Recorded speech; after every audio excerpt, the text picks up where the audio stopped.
Hello అండి, welcome to our channel ఉప్పు కారం మసాలా. నేను మీ అర్చన.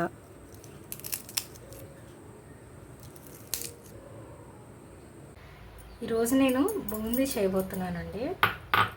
ఎప్పుడైనా మనం చేయాలి అనుకుంటే మరీ ఎక్కువ క్వాంటిటీస్ ఏం అక్కర్లేదండి. పిల్లల కోసం చక్కగా ఒక కప్పుతో చేసుకున్నా సరే ఒక బాక్స్కి సరిపోయినన్ని వస్తాయండి.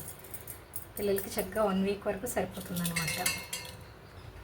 శనగపిండి జల్లించి తీసుకున్నానండి. అలాగే బియ్యపిండి కూడా జల్లించి తీసుకోండి. క్వాంటిటీ ఎలా అంటే 2 కప్పులు శనగపిండి తీసుకున్నట్టయితే మనకు ఒక పావు కప్పు బియ్యపిండి సరిపోతుందండి. ఇందులోనే మనకు రుచికి తగ్గ సాల్ట్ తీసుకుందామండి.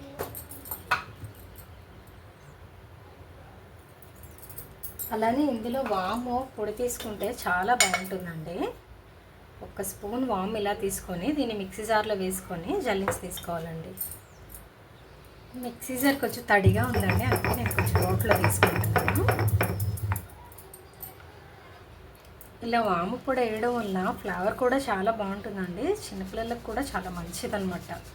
డైజెషన్ ప్రాబ్లమ్స్ ఏం రాకుండా ఉంటాయి. కొంచెం వాటర్ యాడ్ చేసుకుంటూ ఉండలు లేకుండా కలుపుకుందామండి. శనగపిండిని ఉండలు లేకుండా ఫాస్ట్గా కలపాలంటే విస్కర్ చాలా హెల్ప్ అవుతుందండి చేతితో కన్నా. ఒకసారి ట్రై చేసి చూడండి. వాటర్ ఎక్కువైపోయినా పూస వస్తుంది, కానీ ఆయిల్ బాగా పీల్చేస్తుందండి. అందుకే చూసుకొని కొంచెం వాటర్ వేసుకొని చూసి కలుపుకోండి. ఈ కన్సిస్టెన్సీ వస్తే సరిపోతుందండి. జస్ట్ దోశ పిండి కన్సిస్టెన్సీలా కలుపుకుంటే సరిపోతుంది. ఈ స్టేజ్లో ఉన్నప్పుడే ఉప్పు ఒకసారి చూసుకోండి, సరిపోకపోతే కొంచెం యాడ్ చేసుకోండి. స్టవ్ పైన పాన్ పెట్టి ఆయిల్ వేసానండి. ఈ లోపు మీరు ఇటువంటి కన్నాల గిన్నె ఒకటి ఉంటే తీసుకుంటే చాలా ఈజీగా అయిపోతుంది అన్నమాట బూందీ. నూనె బాగా వేడెక్కినప్పుడు మాత్రమే వేసుకోవాలండి, లేదు అంటే ఆయిల్ పీల్చేస్తాయి అన్నమాట. ఇప్పుడు మన నూనె బాగా వేడెక్కింది చూడండి.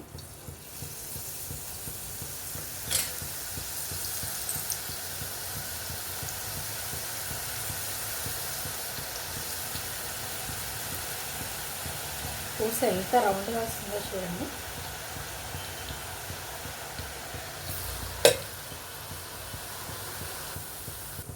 ఆయిల్ మొత్తం బుడగలు పోయి ఇలా గోల్డెన్ కలర్ రాగానే తీసేసుకోవడమేనండి.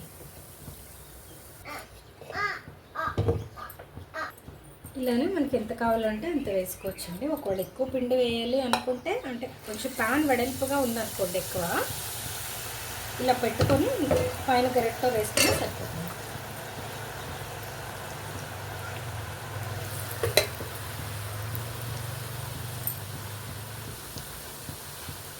పూస అంతా వేయడం అయిపోయాక లాస్ట్లో ఇలా కరివేపాకు వేయించి పైన వేసుకుంటే చాలా బాగుంటుందండి. చూడండి ఎంత క్రంచీగా అనిపిస్తుంది అసలు.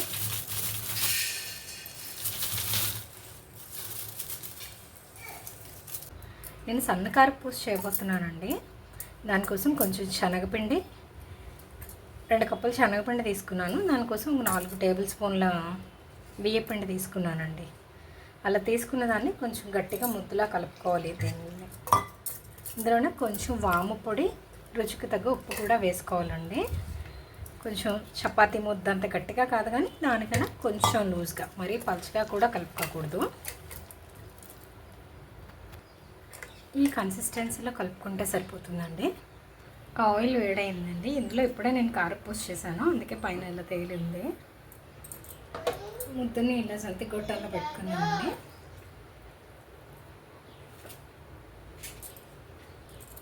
వేడిగా మరిగిన నూనెలో మనం చిన్నగా అయితే చిన్నగా వేసుకోవచ్చు.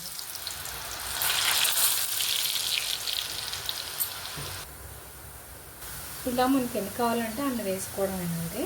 చాలా ఫాస్ట్గా ఎగిపోతాయి. ఒక్కటే ఎక్కడానికి ఒక 2 నిమిషాలు కూడా పట్టదు. బుడగలు ఆగిపోయినాయి అంటే తీసేసుకోవాలి.